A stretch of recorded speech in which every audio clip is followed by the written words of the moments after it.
అందరికీ నమస్కారం. నేను ఇవాళ పొద్దున్నే నిద్ర లేవగానే ఒక వీడియో చూసుకుని నవ్వుకున్నాను. నేను నిన్న మోహన్ బాబు గారి ఫంక్షన్కి వెళ్ళేటప్పుడు లేట్ అయిందని కొంచెం హడావుడిగా వెళ్తున్నాను. అంతలోకే దయాన్ని ఎదురయ్యాడు. ఏదో పిచ్చపాటి మాట్లాడుకున్న తర్వాత రాన్న ఫోటో తీసుకుందాం అంటే వద్దండి ఫోటో వద్దేమొద్దు అని చెప్పేసి నేను చకచక లోపలికి వెళ్ళిపోయాను.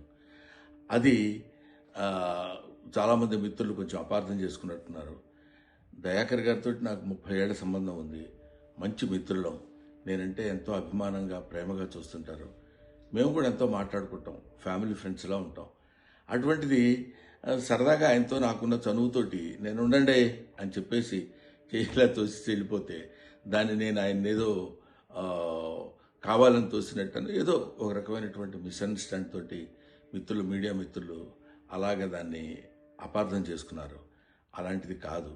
ఆ తర్వాత కూడా ఫంక్షన్లో నేను ఆయన చాలాసేపు మాట్లాడుకున్నాం.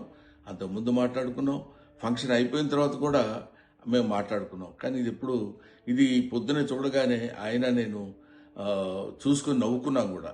ఇది చూడడానికి మిత్రమా ఇట్లాగ అనుకున్నారు అన్న ఇట్లాదే దీన్ని మిస్అండర్స్టాండ్ చేసుకున్నారని ఆయన అంటే నేను కూడా ఎంతో ఆ, అయ్యో ఇదేంటి ఇలా జరిగిందని ఆయన్ని ఎక్కడ అపార్థం చేసుకుంటారో అని అలాంటిది కాదు